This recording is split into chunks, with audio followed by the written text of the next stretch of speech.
નમસ્કાર વિદ્યાર્થી મિત્રો, physics paper 302 unit 2 transistor biasing and stabilization lecture 3માં આપ સૌનું સ્વાગત છે. આપણે અત્યાર સુધી 2 લેક્ચર આમાં સ્ટડી કરી ચૂક્યા છીએ. લેક્ચર 2નું એકવાર રિવિઝન લઈ અને પછી લેક્ચર 3ના નવા ટોપિકની આપણે શરૂઆત કરીશું.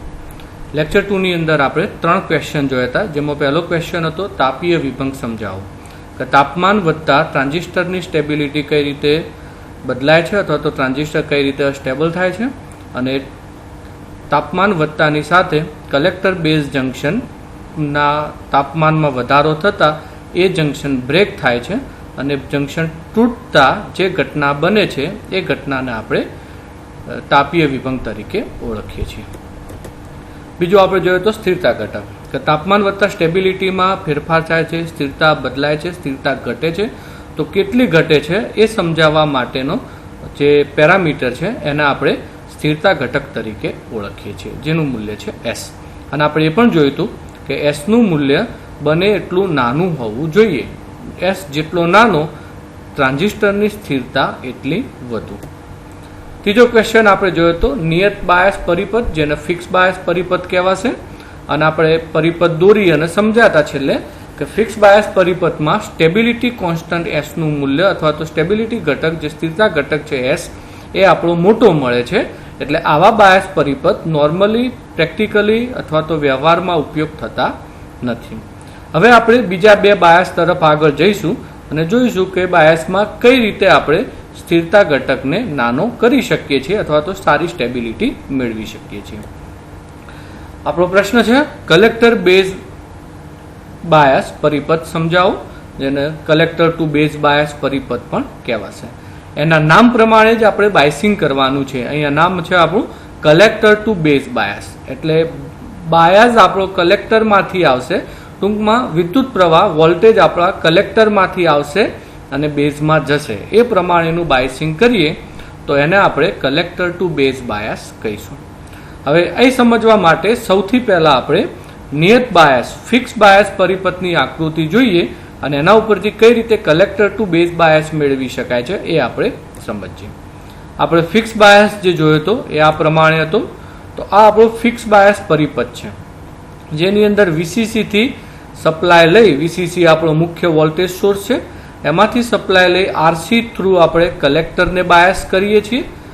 VCC માંથી જ સપ્લાય લઈ RB થ્રુ આપણે બેઝને બાયસ કરીએ છીએ, જ્યારે એ મીટર એ સીધો ગ્રાઉન્ડ હોય છે. આ બાયસને આપણે ફિક્સ બાયસ તરીકે ઓળખીએ છીએ. હવે આપણે જોઈએ કે કલેક્ટર ટુ બેઝ બાયસ કઈ રીતે બને છે. આમાંથી તો આપણે કહ્યું એ પ્રમાણે કે બાયસ કલેક્ટરમાંથી આવવો જોઈએ અને બેઝમાં જવો જોઈએ. એટલે ટૂંકમાં આપણે શું કરશું, અહીંયા જે VCC સીધો બેઝને આપવામાં આવે છે એ કનેક્શન આપણે દૂર કરીશું અને એની જગ્યાએ હવે VCC માંથી આઉટપુટ સૌથી પહેલા ક્યાં જશે, કલેક્ટર વાળા ટર્મિનલ ઉપર, અને કલેક્ટર વાળા ટર્મિનલ ઉપરથી આઉટપુટ મળશે બેઝમાં. એટલે કલેક્ટરમાં જઈ અને પછી બેઝમાં આવશે. આ બાયસને આપણે કલેક્ટર ટુ બેઝ બાયસ તરીકે ઓળખીશું. તો બસ આવો એક નાનો સિમ્પલ સુધારો કરી અને આપણે નોર્મલ એટલે કે ફિક્સ બાયસને આપણે કલેક્ટર ટુ બેઝ બાયસમાં કન્વર્ટ કરી શકીએ છીએ. હવે આપણે એની પ્રોપર આકૃતિ જોઈ લઈએ. તો આ એની પ્રોપર આકૃતિ છે, એને જ આકૃતિ છે, ખાલી એને થોડું સીધી રીતે દર્શાવી છે કે VCC માંથી RC થ્રુ કલેક્ટરમાં જશે અને જ કલેક્ટર પિનમાંથી RB થ્રુ સપ્લાય બેઝમાં જશે. આગળ આપણે દર્શાવ્યું પ્રમાણે ઇનપુટ આપણે બેઝમાં આપીએ છીએ, આઉટપુટ આપણે કલેક્ટરમાં મેળવીશું અને એમીટર કનેક્શન આપણું કોમન થશે. બેઝ અને એમીટર વચ્ચે મળતા વોલ્ટેજને આપણે VBE કહીશું, કલેક્ટર અને એમીટર વચ્ચે મળતા વોલ્ટને આપણે VCE કહીશું, RB માંથી પસાર થતા અવરોધને IB અને કલેક્ટરમાં પસાર થતા અવરોધને આપણે IC કહીશું. CB એ બેઝમાં જોડેલું કેપેસિટર છે અને CC એ કલેક્ટરમાં જોડેલું કેપેસિટર છે. એમીટરમાંથી પસાર થતા વિદ્યુત પ્રવાહને આપણે IE તરીકે ઓળખીશું. તો આ આપણો basically collector to base bias થશે. હવે આપણે આ કલેક્ટર ટુ બેઝ બાયસમાં તાપમાન વધતા એની સ્ટેબિલિટી કઈ રીતે જળવાય છે એના વિશે આપણે ચર્ચા કરીએ. આપણે જોઈએ કે તાપમાન જેમ જેમ વધે છે એમ એમ પેરામીટરો કઈ રીતે બદલાતા જાય છે અને ફરી પાછું સમતોલન મેળવી અને સ્ટેબિલિટી મેળવી શકે છે. તો આપણો આ પરિપથ છે. આ પરિપથની અંદર આપણે આઉટપુટમાં કોઈ લોડ અવરોધ જોડ્યો નથી. જો આઉટપુટમાં કોઈ લોડ અવરોધ ના જોડેલો હોય તો આપણો કલેક્ટર વાળો અવરોધ જ એટલે કે આરસી જ આપણો લોડ અવરોધ કહેવાશે. એટલે ટૂંકમાં કોઈ અવરોધ ના જોડેલો હોવાથી આપણે આરસીને જ આપણે આરએલ તરીકે ઓળખી શકીએ. જો અહીંયા કોઈ લોડ અવરોધ આપણે કનેક્ટ કરીએ તો એ આપણો આરએલ થશે અને આરસી આપણો અલગ થઈ જશે. પણ હાલ કશું જોડ્યું નથી એટલા માટે આરસી બરાબર આરએલ આપણે લઈશું. આગળ જોઈએ તો આપણને ખ્યાલ છે કે વીસીસી એ આખા પરિપથનો મુખ્ય વોલ્ટેજ સોર્સ છે. જેટલા વોલ્ટેજ પ્રોડ્યુસ થાય છે એ બધા મૂળભૂત ક્યાંથી પ્રોડ્યુસ થાય છે? વીસીસી માંથી. તો આ પરિપથના એકચ્યુઅલી બે ભાગ છે. એક ભાગ જેને આપણે ઇનપુટ કહીશું અને બીજો ભાગ જેને આપણે આઉટપુટ કહીશું. ઇનપુટની અંદર કેટલા વોલ્ટેજ આવશે? તો વીસીસી આવશે. આ રજિસ્ટરના લીધે પ્રોડ્યુસ થતા વોલ્ટેજ આઈસીઆરસી આવશે. આ અવરોધના લીધે પ્રોડ્યુસ થતા વોલ્ટેજ આઈબીઆરબી આવશે અને વીબી આવશે. આઉટપુટની અંદર કેટલા વોલ્ટેજ આવશે? તો સિમ્પલ અહીંથી કલેક્ટરે આપણો આઉટપુટ પણ પિન છે એટલે આઈસીઆરસી એ આપણા આઉટપુટ વોલ્ટેજમાં પણ આવશે અને વીસીઈ આવશે. આમ ટૂંકમાં આપણા ઇનપુટ વોલ્ટેજ અને આઉટપુટ વોલ્ટેજ આપણે ડિવાઈડ કરી શકીએ. હવે આપણે અહીંયા જોઈએ કે આઉટપુટમાં કુલ કેટલા વોલ્ટેજ મળે છે. તો આપણે ચર્ચા કરીએ પ્રમાણે કે આઉટપુટ લૂપની અંદર આપણને 3 વોલ્ટેજ મળે છે. વીસીસી જે મુખ્ય સોર્સ છે, બીજો આઈસીઆરસી વી બરાબર આઈઆર ઓમના નિયમ પ્રમાણે અને ત્રીજો આપણો વીસીઈ. અને આ મુખ્ય સોર્સ હોવાથી આ બંને વોલ્ટેજ જે પ્રોડ્યુસ થાય છે એ બેઝિકલી એ બંનેનો સરવાળો એ વીસીસી જેટલો થાય. હવે આપણે આ પરિપથની અંદર આપણને ખ્યાલ છે આ કોમન એમીટર કન્ફિગ્યુરેશન છે. કોમન એમીટર કન્ફિગ્યુરેશનમાં જે આઉટપુટ કરંટ આપણને આઈસી મળે છે એ હંમેશા આપણને કેવો મળશે? નેગેટિવ. ટૂંકમાં ઉલટો મળશે. અહીં તમે જે તરંગ આપશો એ તરંગનો કોમન એમીટર કન્ફિગ્યુરેશન હોવાથી 180 ડિગ્રી કળા તફાવત મળશે. એટલે અહીં જે આપીએ છીએ એનાથી ઉલટો મળે છે અને ઉલટો દર્શાવવા માટે આપણે માઇનસ નિશાની લઈએ છીએ. અહીંયા આપણે જોયું વીસીસી બરાબર વીસીઈ પ્લસ આઈસીઆરએલ. આની અંદર આપણે વીસીઈ નું મૂલ્ય શોધીએ તો વીસીઈ બરાબર થશે વીસીસી માઇનસ આઈસીઆરએલ. આને આપણે સમીકરણ નંબર 1 આપી દઈએ છીએ. હવે આપણે ધાર્યો કે કોઈ જ આખા પરિપથમાં કોઈ અવરોધ નથી. જો કોઈ અવરોધ ના હોય તો આની અસર પણ અવગણાશે અને આની અસર પણ આપણે અવગણીશું. એટલે કે આરબી ને આરસી નથી એટલે અવરોધોની અસર અવગણીએ તો આરબી ને આરસી નથી એટલે આઈબી અને આઈસી પણ આપણને મળશે નહીં. તો પછી આખા પરિપથમાં કુલ કેટલા વોલ્ટેજ થશે? જો અવરોધોની અસર અવગણીએ તો આખા પરિપથમાં આપણને 3 જ વોલ્ટેજ મળશે: વીસીસી, વીબીઈ અને વીસીઈ. અહીંયા આપણને વોલ્ટેજ એટલા માટે મળે છે કે આપણે અવરોધ કન્સિડર કરીએ છીએ, પણ ધારો કે આપણે અવરોધોની અસરને અવગણીએ તો આપણા માટે અહીંયા 3 જ વોલ્ટેજ થશે: વીસીસી, વીબીઈ અને વીસીઈ. તો એ 3ની અસર આપણને અથવા તો આ 3નું મૂલ્ય આપણને કઈ રીતે મળે? તો સિમ્પલ કેલ્ક્યુલેશન છે કે વીસીસી મુખ્ય સોર્સ હોવાથી આ બંનેનો સરવાળો એ બેઝિકલી કેટલો થશે? વીસીસી જેટલો થશે. તો વીસીસી બાયસ સોર્સ એટલે વીસીસી બરાબર વીબીઈ પ્લસ વીસીઈ.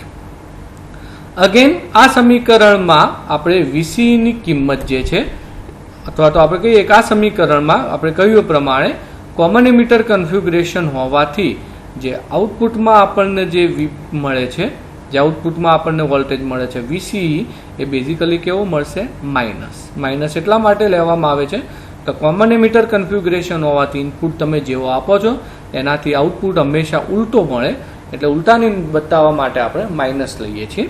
તો તો વીસીસી બરાબર વીબીઈ માઇનસ વીસીઈ મળશે.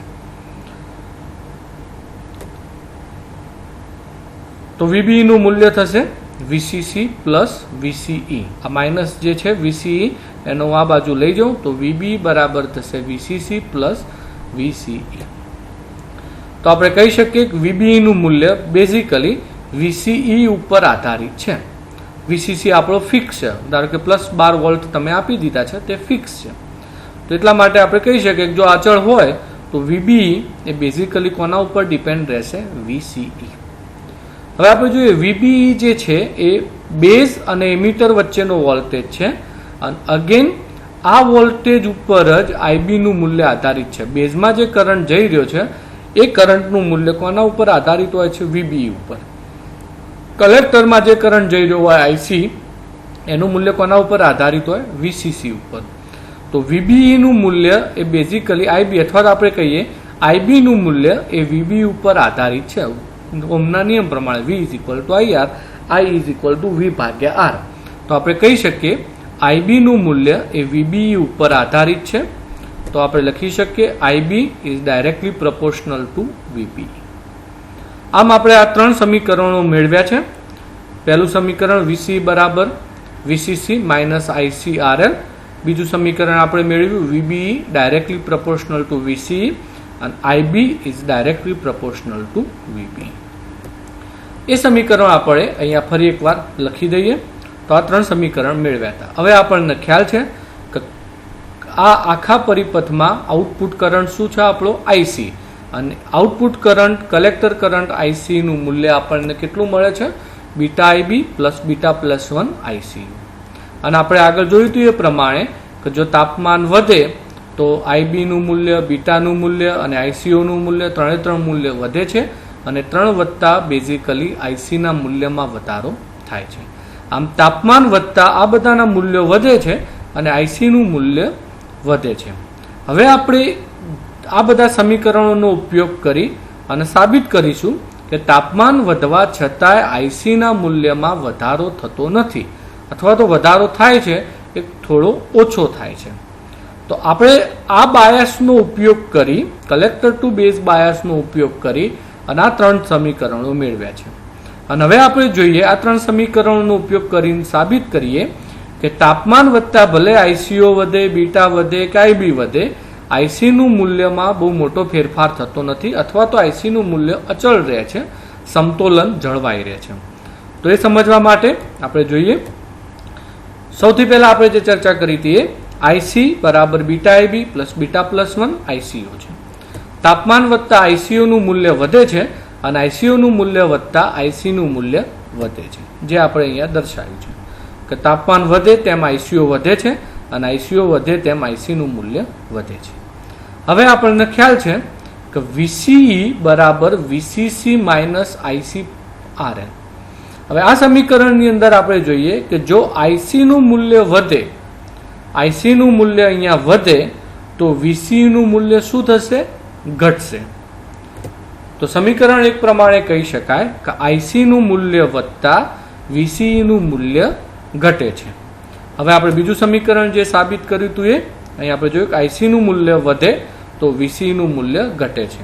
હવે આપણે બીજા સમીકરણ પ્રમાણે જોઈએ VBE is directly proportional two VC.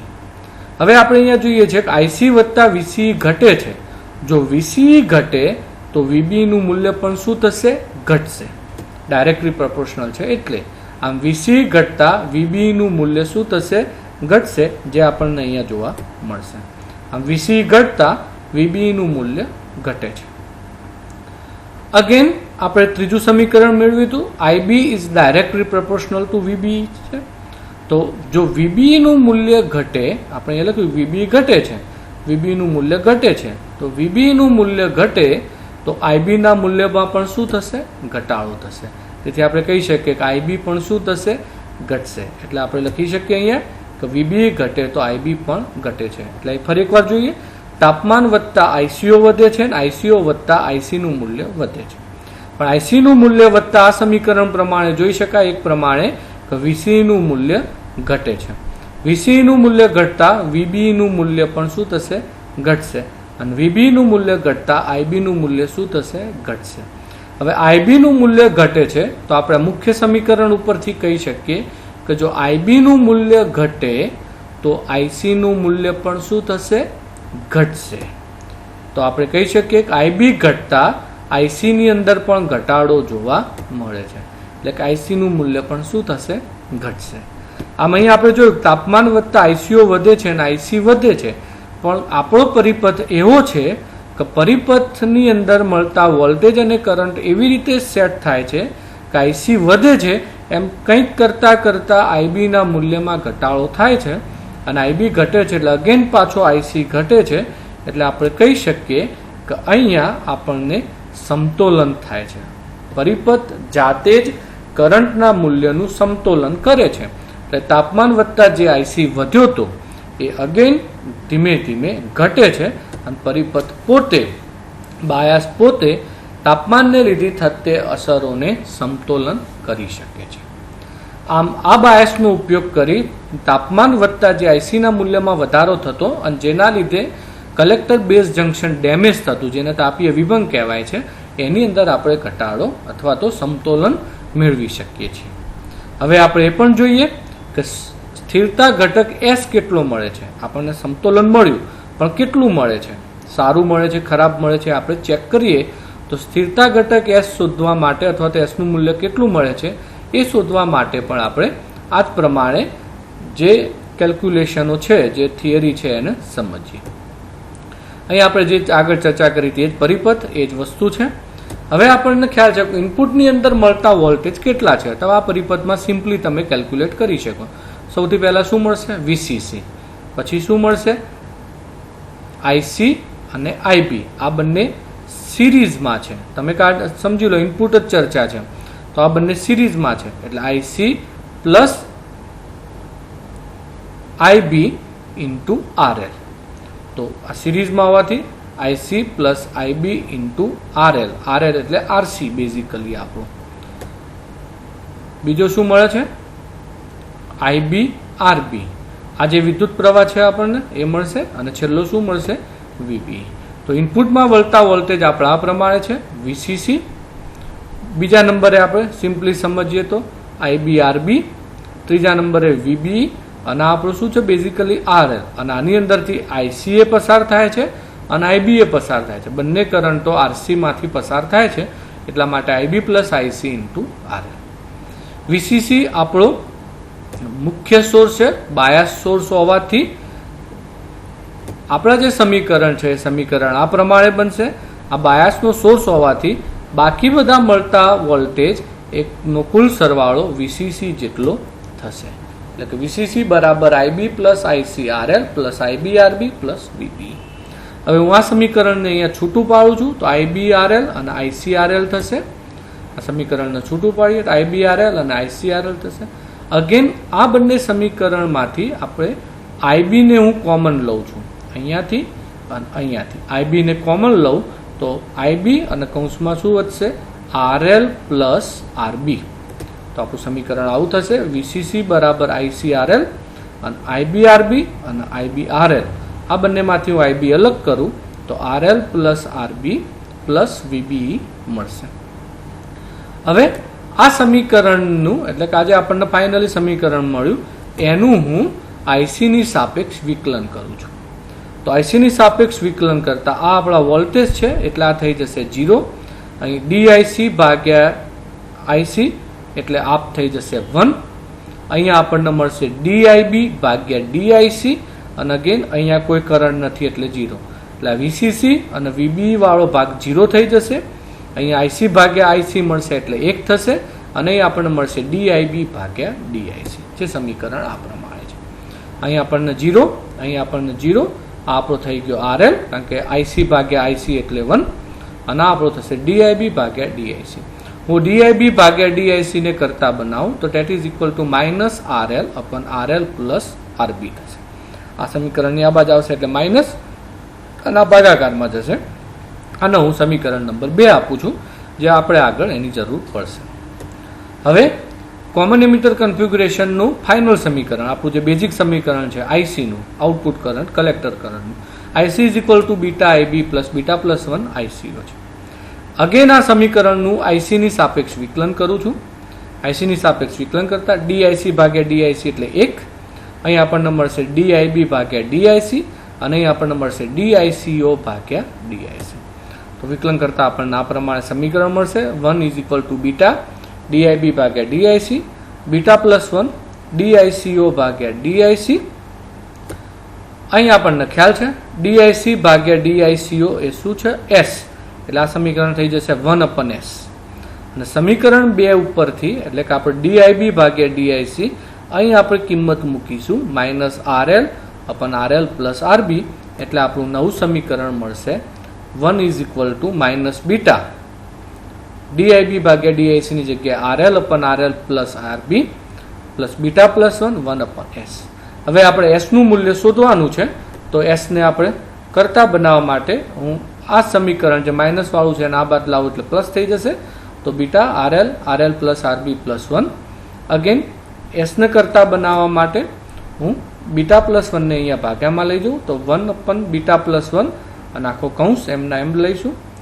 Again એનું થોડું સાદું રૂપ આપશું તો S બરાબર આપણને ઉલટું થઈ જશે બીટા પ્લસ 1. આને હું આની સાથે ગુણી દીધું છે અને એનું સાદું રૂપ આપીશું તો આપણને આ પ્રમાણે મળશે.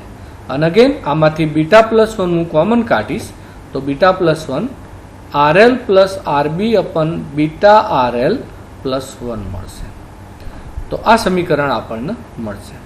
હવે આ જે સમીકરણ આપણને મળ્યું એ સમીકરણ આપણે આગળ લઈ અને જોઈએ તો આ સમીકરણ આપણે શોધ્યું છે. હવે આ સમીકરણની અંદર આપણે RL અને RB ની કિંમત એવી રીતે સેટ કરશું. જો બીટા એ કરંટ ગેઇન છે જેનું મૂલ્ય મોટું હોય, આપણે 100 હોઈ શકે, 50 હોઈ શકે, તો બીટા પ્લસ 1 અહીં છે અને બીટા RL અહીં છે. એટલે આ બીટા અને બીટા પ્લસ 1 આ 100 લઈએ તો આ 101 થશે, સામે આ 100 થશે, એટલે આ બંને સરખા જેવા જ હોય એટલે ઉડી જાય. પણ RL અને RB ની કિંમત હવે આપણે એવી ગોઠવવાની થાય કે જેથી કરીને S નું મૂલ્ય આપણને બને એટલું નાનું મળે.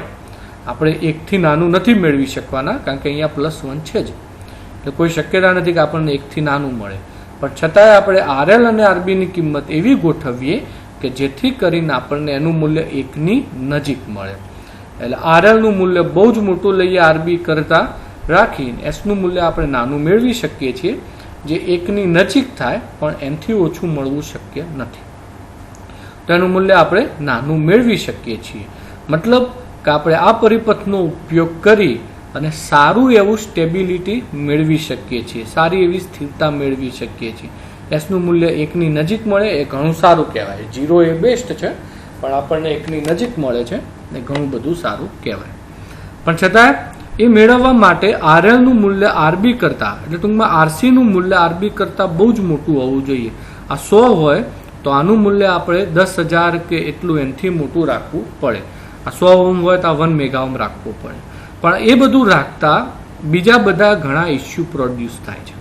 આપણે આનું મૂલ્ય બહુ મોટું રાખીએ તો અહીંથી મળતો કરંટ IC નાનો થઈ જાય અને આનું મૂલ્ય મોટું રાખીએ તો અહીંથી જતો કરંટ મોટો થઈ જાય. એટલે એ બધા ઇસ્યુ પણ નડી શકે. એટલે આ બાયસ સારો છે પણ એની થોડી ખામીઓ પણ છે અને ખામીઓ આ મુજબ છે કંઈ S નું મૂલ્ય નાનું મેળવવા RB નું મૂલ્ય ખૂબ જ નાનું રાખવું પડે જેના લીધે IB નું મૂલ્ય વધી જાય અને તેનાથી IC નું મૂલ્ય વધી જાય. સમતોલન માટે IC નું મૂલ્ય ઘટવું જરૂરી છે. એટલે આ એક ખામી આપણને નડી શકે. અને બીજું RB કલેક્ટર અને બેઝ વચ્ચે જોડાયેલો છે તેથી કલેક્ટરમાં મળતો આઉટપુટ બેઝમાં ફીડબેક થઈને પાછો આવે જેથી ઋણ ફીડબેક થવાની શક્યતા છે. અહીં જે આઉટપુટ પ્રોડ્યુસ થાય છે આમ જવું જોઈએ પણ એનો અમુક ભાગ અહીંથી જો પાછો આવે તો આપણને ઋણ ફીડબેક નેગેટિવ ફીડબેક મળી અને કરંટના મૂલ્યો ઘટી શકે છે. આમ આ બાયસની મદદથી આપણે સારી સ્ટેબિલિટી મેળવી શકીએ, S નું મૂલ્ય 1 ની નજીક મેળવી શકીએ. પરંતુ એના ગેરફાયદા પણ છે જેના લીધે આપણે એનો ઉપયોગ જરૂરી હોય તો જ કરવો જોઈએ.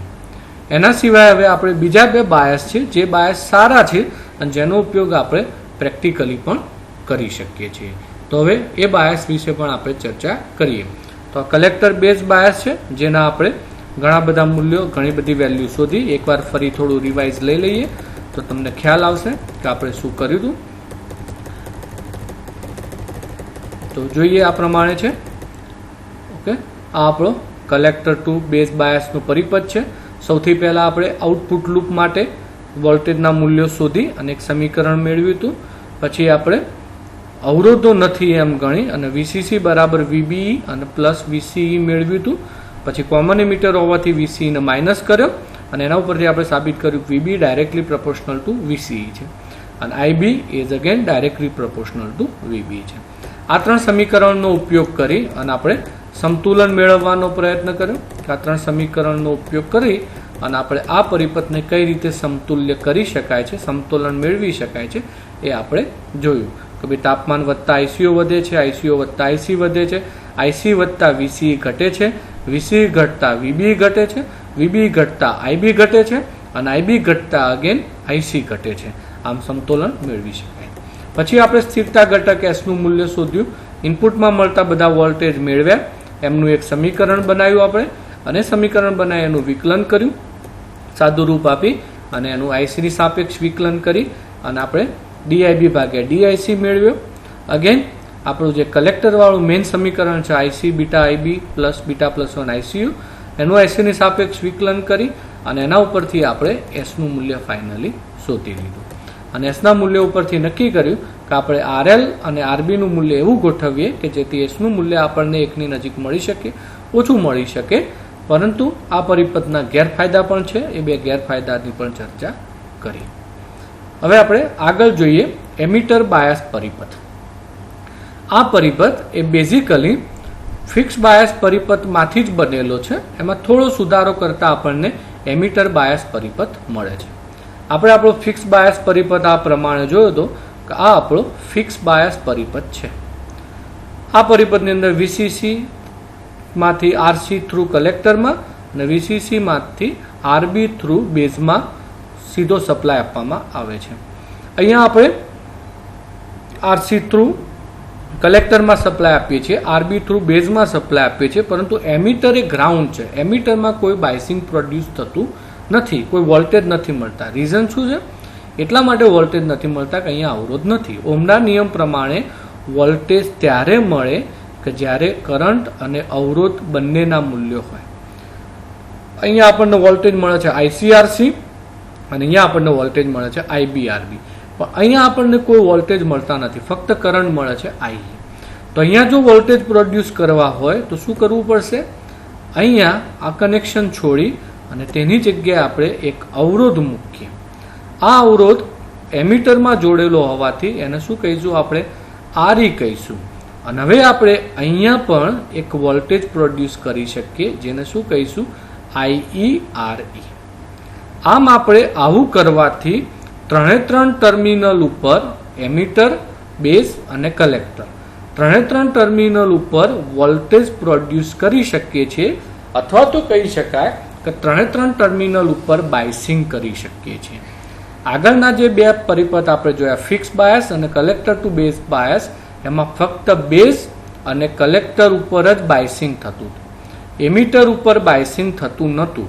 જ્યારે આ પરિપથમાં આપણે એમીટર ઉપર પણ બાયસિંગ કરીએ છીએ અને એમીટર ઉપર જે વોલ્ટેજ પ્રોડ્યુસ થાય છે એના આપણે વીઈઈ કહીશું. વીઈઈ બરાબર આઈઈ ઇન્ટુ આરઈ. તો આ બાયસ ઉપરથી આપણે નવો બાયસ જે બનાવીએ છીએ એ આપણો છે એમીટર બાયસ. આ બાયસ ઉપરથી જે આપણો નવો બાયસ બનશે એને આપણે કહીશું એમીટર બાયસ. તો હવે આપણે અગેન જે પ્રમાણે આપણે કલેક્ટર ટુ બેઝ બાયસમાં કર્યું હતું એ જ વસ્તુ હવે આપણે અહીંયા કરવાનું છે. અહીંયા પણ આપણે સૌથી પહેલા તાપમાન વધતા કલેક્ટર કરંટ વધે છે અને ફરી પાછો કેવી રીતે સમતોલનમાં આવે છે એ જોઈશું અને એના પછી આપણે સ્થિરતા ઘટક એસનું મૂલ્ય મેળવીશું. એ બંને કરીએ એટલે આ આપણો ક્વેશ્ચન પૂરો થશે અને પરીક્ષા માટે આ પ્રશ્ન આઈએમપી છે. ઘણી બધી વખત એક્ઝામની અંદર આ ક્વેશ્ચન પૂછાયેલો છે. તો હવે આપણે એ સાબિત કરીએ. તો આ આપણો મેઇન પરિપથ છે એમીટર બાયસનો, જેમાં આપણે ચર્ચા કરી હતી એ પ્રમાણે. આ આપણો છે વીબી, બેઝ અને એમીટર વચ્ચેનો વોલ્ટેજ. આ આપણો છે વીસીઈ, કલેક્ટર અને એમીટર વચ્ચેનો વોલ્ટેજ. આપણો વીસીસી મુખ્ય બાયસ છે અને અહીંયા જે આપણે વધારાના વોલ્ટેજ પ્રોડ્યુસ કર્યા આઈઈ ઇન્ટુ આરઈ, જે આપણા છે વીઈ. અહીંયા આપણને આઈસી અને આરસી એ બંને અને આઈ ઇન્ટુ આરઈ આની અસર આપણને ઇનપુટમાં પણ મળશે અને આઉટપુટમાં પણ મળશે. એટલે જ્યારે આપણે ઇનપુટ વોલ્ટેજની ચર્ચા કરીએ તો પણ આઈઈઆરઈ આવશે અને આઉટપુટ વોલ્ટેજની ચર્ચા કરીએ તો પણ આઈઈઆરઈ આવશે. તો આ બધા મુદ્દાઓને ધ્યાનમાં લઈ અને હવે આપણે આપણું સંતુલન મેળવવાનો પ્રયત્ન કરીએ. કોમન એમિટર એમ્પ્લીફાયર માટે આપણે જે સમીકરણો આગળ સૌથી પહેલાં ચર્ચા કરી હતી એ સમીકરણનો ઉપયોગ કરીએ. આપણને હવે અહીંયા ખ્યાલ છે કે 3 ટર્મિનલ ઉપર જે કરંટ વિદ્યુત પ્રવાહ મળે છે એ એમિટર પર મળતો આઈઈ, બેઝમાં મળતો આઈબી અને કલેક્ટરમાં મળતો આઈસી છે. આ 3 વિદ્યુત પ્રવાહમાં આઈબી અને આઈસી ટ્રાન્ઝિસ્ટર તરફ જાય છે, જ્યારે આઈઈ એ ટ્રાન્ઝિસ્ટરમાંથી બહાર નીકળે છે. તો કિર્ચોફના નિયમ પ્રમાણે આપણે લખી શકીએ કે બહાર નીકળતો કરંટ આઈઈ બરાબર અંદર જતા કરંટો આઈસી પ્લસ આઈબી, જેને આપણે સમીકરણ નંબર 1 કહીશું. હવે ઇનપુટ ભાગમાં મળતા વોલ્ટેજ જો આપણે ચર્ચા કરીએ તો એ વોલ્ટેજ આપણને આ પ્રમાણે મળશે વીસીસી, બીજા નંબરે આપણને મળશે આઈબી આરબી, ત્રીજા નંબરે આપણને મળશે વીબીઈ અને ચોથા નંબરે આપણને એમિટર વાળો જે વધારાનો મળ્યો આઈઈઆરઈ. અને આ બધામાં વીસીસી આપણો બાયસ સોર્સ હોવાથી આ સમીકરણ એટલે કે આ 3નો સરવાળો એ વીસીસી જેટલો થશે. ટૂંકમાં વીસીસી બરાબર આઈબીઆરબી પ્લસ વીબીઈ પ્લસ આઈઈઆરઈ થશે. આ સમીકરણમાં આઈઈઆરઈ એ બેઝિકલી શું છે? વીઈ છે, વીઈ છે, જે આપણે અહીંયા લખ્યું હતું એ પ્રમાણે. તો એના ઉપરથી આપણે આઈબી નું મૂલ્ય જો શોધીએ તો આઈબી બરાબર વીસીસી માઇનસ વીબીઈ માઇનસ વીઈ ભાગ્યા આરબી થશે. હવે આપણને ખ્યાલ છે કે વીબીઈ નું મૂલ્ય એ બહુ જ નાનું હોય દરેક બધાની સાપેક્ષ, વીસીસીની સાપેક્ષ, વીસીઈની સાપેક્ષ, વીઈની સાપેક્ષ વીબીઈ નું મૂલ્ય બહુ જ નાનું હોય, 0.6 વોલ્ટ જેટલું હોય છે. એટલે વીબીઈને આપણે અવગણી શકીએ. તો એને અવગણતા આપણું નવું સમીકરણ મળશે આઈબી બરાબર વીસીસી માઇનસ વીઈ ભાગ્યા આરબી. આ સમીકરણ આપણે આગળ ઉપયોગ કરવાનું છે, એટલે એને જ્યારે જરૂર પડશે ત્યારે ફરી રિવાઇન્ડ કરીશું. તો આપણો પરિપથ છે. હવે આપણને ખ્યાલ છે એ પ્રમાણે સમતોલન કઈ રીતે મળે છે જોઈએ. તાપમાન વધતા આઈસીઓ વધે છે અને એના લીધે આઈસીના મૂલ્યમાં વધારો થાય છે, જે આપણે અહીંયા ચર્ચા કરી. હવે આપણે જે સમીકરણ સાબિત કર્યું હતું પહેલું એ આ હતું આઈઈ બરાબર આઈસી પ્લસ આઈબી. હવે તમે જોઈ શકો જો આઈસી નું મૂલ્ય વધે, આઈસી નું મૂલ્ય વધે તો આઈઈ નું મૂલ્ય શું થશે? વધશે. તો આઈસી નું મૂલ્યમાં વધારો થતા આઈઈ નું મૂલ્ય વધે છે, એટલે કે આ સમતોલનમાં આઈસી નું મૂલ્ય વધતા આઈઈ નું મૂલ્ય વધે છે. હવે આપણે જે બીજું સમીકરણ મેળવ્યું હતું એ કે આઈઈ નું મૂલ્ય વધે તો વીઈ નું મૂલ્ય શું થશે? વધશે. આ સમીકરણ ઉપરથી આપણે કહી શકીએ વીઈ બરાબર આઈઈઆરઈ. તો જો આઈઈ નું મૂલ્ય વધે તો વીઈ નું મૂલ્ય પણ શું થશે? વધશે. તેથી વી વધે છે, તો આપણે અહીંયા લખી શકીએ વીઈ નું મૂલ્ય વધે છે. હવે જે આપણે બીજું સમીકરણ સાબિત કર્યું હતું એ આઈબી બરાબર વીસીસી માઇનસ વીઈ ભાગ્યા આરબી. હવે આમાં આપણે જોઈએ જો વીઈ નું મૂલ્ય વધે, અહીંયા આપણે વીઈ નું મૂલ્ય જો વધે તો આઈબી નું મૂલ્ય શું થશે? ઘટશે, કારણ કે વીઈ માઇનસ છે એટલે એનું મૂલ્ય વધે તો આઈબી ના મૂલ્યમાં ઘટાડો થશે. તો સમીકરણ 2 મુજબ આઈબી ઘટે છે એટલે કે આઈબી નું મૂલ્ય ઘટશે. અને અગેન આપણું જે મુખ્ય સમીકરણ છે IC is equal two beta IB plus beta plus 1 ICO, અને પ્રમાણે આઈબી નું મૂલ્ય ઘટતા આઈસી ના મૂલ્યમાં પણ ઘટાડો મળે છે, એટલે કે આપણને આઈસી નું મૂલ્ય ઘટશે. ટૂંકમાં ટેમ્પરેચર વધતા આઈસીઓ વધ્યો તો જેના લીધે આઈસી વધ્યું હતું, પણ આઈસી વધતા આપણું આઈઈ પણ વધે છે, આઈઈ વધતા આપણું વીઈ પણ વધે છે, વીઈ વધતા આપણો આઈબી વધે છે, અને આઈબી વધતા આઈબી ઘટે છે, અને આઈબી ઘટતા આપણો આઈસી ઘટે છે. અને આમ આપણે તાપમાન વધતા આઈસી નું સમતોલન મેળવી શકીએ છીએ. એટલે કે આપણો તાપમાન વધતા જે આઈસી વધ્યો હતો એ ઓટોમેટિકલી અહીંયા ઘટે છે.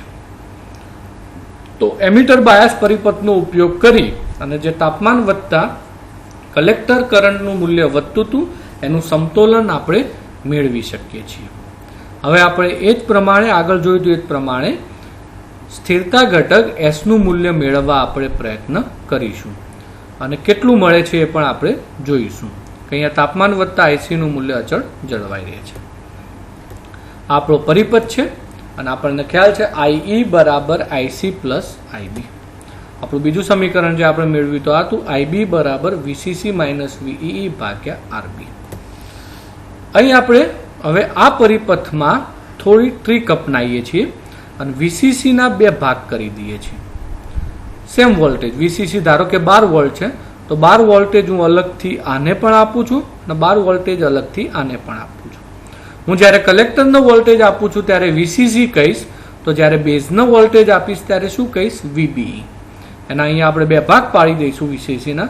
કલેક્ટર માટે સેપરેટ વોલ્ટેજ અને બેઝ માટે સેપરેટ વોલ્ટેજ, બે બેટરીઓ અલગ કરી દઈએ.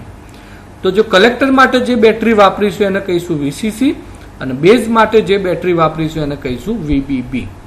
તો આપણો પ્લસ છે તો ગ્રાઉન્ડ ક્યાં છે? નીચે છે. એટલે હવે ટૂંકમાં શું થશે? આરસી પ્લસ આ છે તો ગ્રાઉન્ડ ટર્મિનલ કોની સાથે જોડાશે? એનું બેટરીનો અહીંયા જોડાશે. આ આપણો આરબી છે તો એનો સપ્લાય વીબીબી થશે પ્લસ અને એનો ગ્રાઉન્ડ ટર્મિનલ ક્યાં જોડાશે? ગ્રાઉન્ડ લાઇન સાથે. આમ કરતા આપણો નવો પરિપથ આ પ્રમાણે બનશે. અહીં આપણે જોયું પ્રમાણે બેટરીના બે ભાગ કરી દીધા, વીસીસી અને વીબીબી. વીબીબી નો ગ્રાઉન્ડ છેડો બેટરી સાથે અને પ્લસ છેડો એક કયો? આરબીબી સાથે. આ પ્લસ છે, વીસીસી પ્લસ છે જે એક આરબી જોડે હતો, તો બીજો છેડો ક્યાં જોડી દીધો આપણે? ગ્રાઉન્ડ જોડે. સિમિલરલી વીસીસી નો એક છેડો પ્લસ છેડો આરએલ અથવા આરસી સાથે અને બીજો છેડો આપણે કયો જોડી દીધો? ગ્રાઉન્ડ સાથે. અહીંયા બેઝ અને એમીટર વચ્ચે મળતા વોલ્ટેજને વીબીઈ કહીશું. અહીંયા કલેક્ટર અને એમીટર વચ્ચે મળતા વોલ્ટેજને વીસીઈ કહીશું. તો હવે આપણું આ પરિપથ આ પ્રમાણે થશે. આપણે હવે આ પરિપથની અંદર જે સ્થિરતા ઘટક એસનું મૂલ્ય શોધવાનું છે એ શોધવા પ્રયત્ન કરીએ. હવે આપણે ઇનપુટમાં મળતા વોલ્ટેજ હવે જોઈએ તો ઇનપુટ બાજુના વોલ્ટેજ આપણને કેટલા મળે છે? તો સિમ્પલ છે. ઇનપુટ બાજુ હવે વોલ્ટેજ સોર્સ શું છે? વીબીબી. તો વીબીબી. બીજો શું મળશે? આઈબીઆરબી. ત્રીજો શું મળશે? વીબીઈ, જે દર્શાવ્યો નથી પણ વીબીઈ. અને ચોથો શું મળશે? આઈઈઆરઈ એટલે કે વીઈઈ. તો ઇનપુટ બાજુ આપણને વીબીબી, આઈબીઆરબી, વીબીઈ અને વીઈઈ આ 4 વોલ્ટેજ મળશે. વીબીબી આપણો બાયસ સોર્સ હોવાથી વીબીબી, આઈબીઆરબી, વીબીઈ અને વીઈ આ ત્રણનો સરવાળો વીબીબી જેટલો થશે. તો વીબીબી બરાબર આઈબીઆરબી પ્લસ વીબીઈ પ્લસ વીઈ થશે. વીઈ બરાબર આપણને ખ્યાલ છે આઈઈઆરઈ મળશે. તો ટૂંકમાં આઈબીઆરબી પ્લસ વીબીઈ પ્લસ આઈઈઆરઈ મળશે. હવે આપણને ખ્યાલ છે કે વીબીઈ નું મૂલ્ય બહુ જ નાનું હોય છે 0.6, એટલે એને જો આપણે અવગણીએ તો વીબીબી બરાબર આપણને મળશે આઈબીઆરબી પ્લસ આઈઈઆરઈ. વીબીને આપણે અવગણી દીધો. હવે આ સમીકરણ ઉપરથી આપણે નવું સમીકરણ મેળવીએ તો એ છે આઈ બરાબર આઈબી પ્લસ આઈસી. આઈની કિંમત હું અહીંયા મૂકી દઉં તો આપણને નવું સમીકરણ મળશે વીબીબી બરાબર આઈબીઆરબી પ્લસ અહીંયા આઈની જગ્યાએ મૂકીશું આઈસી પ્લસ આઈબીઆરઈ. અને અગેન આ સમીકરણમાં આપણે સાદું રૂપ આપીએ તો આઈસીઆરઈ આઈબીઆરઈ થશે અને મારે આઈબીઆરઈને આઈબીઆરબી સાથે લઈ જઈ અને બંનેમાંથી હું આઈબી કોમન કાઢું તો આરબી પ્લસ આરઈ મળશે અને પ્લસ આઈસીઆરઈ અલગ થશે. આ સમીકરણ ઉપરથી આઈબી નું મૂલ્ય આપણને મળશે વીબીબી minus ICRE upon RB plus RE. તો આઈબી નું મૂલ્ય આપણું થશે વીબીબી ડિવાઇડેડ બાય આનો હું બે ભાગ કરી દઉં, લસા લઈ લઉં તો RB plus RE minus VC minus ICRE upon RB plus RE. હવે આ સમીકરણનું હું આઈસીની સાપેક્ષ વિકલન કરીશ તો વિકલન કરતા મને મળશે ડીઆઈબી ભાગ્યા ડીઆઈસી. અહીંયા કોઈ જ કરંટ નથી એટલે આ પદ થઈ જશે 0 માઇનસ અહીં આપણને મળશે ડીઆઈસી ભાગ્યા ડીઆઈસી એટલે 1. તો ટૂંકમાં આપણું નવું સમીકરણ મળશે ડીઆઈબી ભાગ્યા DIC is equal two 0 minus IC ઉડી જશે એટલે RE upon RB plus RE. હવે આ 0 છે એટલે આ માઇનસ થશે, તો આપણું સમીકરણ થશે ડીઆઈબી ભાગ્યા DIC is equal to minus RE upon RB plus RE. આનો ઉપયોગ આપણે આગળ કરીશું. આપણે સમીકરણ મેળવી હતું એ છે. હવે આપણું મેઇન સમીકરણ લઈ લઈએ. કલેક્ટર કરંટ માટેનું IC is equal two beta IB plus beta plus 1 ICU. Again આ સમીકરણનું હું આઈસીની સાપેક્ષ વિકલન કરીશ એટલે આપણે અહીંયા આઈબી ભાગ્યા આઈસી મેળવી શકીએ. તો આઈસીની સાપેક્ષ વિકલન કરતાં આપણું સમીકરણ મળશે 1 ઇઝ ઇક્વલ ટુ બીટા ડીઆઈબી ભાગ્યા ડીઆઈસી પ્લસ બીટા પ્લસ 1 ડીઆઈસીઓ ભાગ્યા ડીઆઈસી. આ આપણો છે 1 અપન એસ અને ડીઆઈબી ભાગ્યા ડીઆઈસીની જગ્યાએ હું minus RE upon RB plus RE મૂકી શકું. એટલે આપણું નવું સમીકરણ થશે minus RE upon RB plus RE into beta plus 1 1 upon S. Again આ સમીકરણ ઉપરથી આપણે સાદું રૂપ આપતા એસનું મૂલ્ય શોધીશું. તો બીટા પ્લસ 1 અપન એસ આને હું પેલી બાજુ લઈ જાઉં તો 1 plus beta RE upon RB plus RE થશે.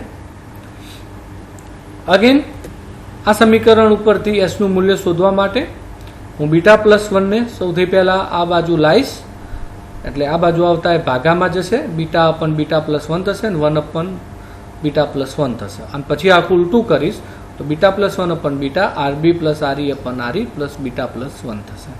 અને અગેન એમાંથી બીટા પ્લસ 1 કોમન કાઢીશ તો મને મળશે beta plus 1 upon beta RB upon RE plus 1 થશે અને પ્લસ બીટા પ્લસ 1 મળશે. આ સમીકરણમાં આરબી અને આરઈનું મૂલ્ય 1 થી નાનું રાખી એક્સનું મૂલ્ય 1 મેળવી શકાય છે. આપણે આરબી અને આરઈનું મૂલ્ય એટલું નાનું રાખીએ આરબી અને આરઈનું, અથવા તો આનું મૂલ્ય એવું થાય 0ની નજીક થાય. આરબીનું મૂલ્ય નાનું અને આરઈનું મૂલ્ય મોટું રાખી અને આપણે આનું મૂલ્ય 0ની નજીક મેળવી શકીએ છીએ. આ 0 મળેલો ઓટોમેટિક 1 મળશે અને બાકીના પેરામીટર્સ આપણા સેટ થઈ જશે. તો આરબી અને આરઈનું મૂલ્ય 1 થી નાનું રાખી આપણે એસનું મૂલ્ય 1 જેટલું મેળવી શકાય છે. અહીંયા હવે જે આગળ ઇસ્યુ થતા હતા એ ઇસ્યુ અહીંયા થશે નહીં. આગળ શું થતું હતું કે તમારે અહીંયા આરબી અને આરસી હતા. આપણે આરસીનું મૂલ્ય બહુ મોટું કરવું પડતું અને આરબીનું મૂલ્ય બહુ નાનું કરવું પડતું હતું આગળના બાયસમાં. અહીંયા આપણે આરઈનું મૂલ્ય મોટું કરવાનું છે. આરઈનું મૂલ્ય તમે ગમે તેટલું મોટું લઈ લો, મેગા ઓહ્મ લઈ લો અથવા તો એનથી પણ મોટું લઈ લો, તો આપણા આ પરિપથના ઇનપુટ અને આઉટપુટમાં ફરક પડવાનો નથી. અને એટલા માટે તમે આનું મૂલ્ય બહુ જ મોટું સેટ કરી અને આપણા એસનું મૂલ્ય, સ્થિરતા ઘટકનું મૂલ્ય 1ની બિલકુલ નજીક મેળવી શકાય છે. એટલે કલેક્ટર ટુ બેઝ બાયસમાં પણ આપણે 1ની નજીક મેળવી શકતા હતા અને એમિટર બાયસમાં પણ આનું મૂલ્ય 1ની નજીક મેળવી શકીએ છીએ.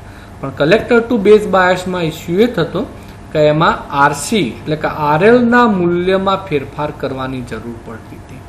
જ્યારે આ બાયસનો મુખ્ય ફાયદો એ છે કે આપણે આમાં આરઈનું જ મૂલ્ય ફેરફાર કરવાની જરૂર છે, જેનું મૂલ્ય ફેરફાર થતાં આપણા ઇનપુટ કરંટ એટલે કે આઈબી અને આઉટપુટ કરંટ એટલે કે આઈસીના મૂલ્યમાં કોઈ ફરક પડવાનો નથી. અને ફરક ના પડે એટલે આપણી સ્થિરતા જળવાઈ રહે. તો આ પરિપથ કલેક્ટર ટુ બેઝ બાયસ કરતાં ઘણો બધો ઇફેક્ટિવ છે સ્થિરતા મેળવવા માટે. તો બે બાયસ આપણે આજે જોયા, કલેક્ટર ટુ બેઝ બાયસ અને એમિટર બાયસ. બંનેમાં પરિપથ દોરી. સૌથી પહેલાં તાપમાન સાથે સ્ટેબિલિટી કઈ રીતે મેળવાય છે એ સમતોલન સમજાવવાનું રહેશે અને એના પછી સ્થિરતા ઘટકનું મૂલ્ય મેળવવાનું રહેશે. કલેક્ટર ટુ બેઝ બાયસમાં આપણે સ્થિરતા મળે છે પણ કરંટના મૂલ્યો એટલે કે બેઝ કરંટ અને કલેક્ટર કરંટના મૂલ્યો બદલાઈ જાય છે.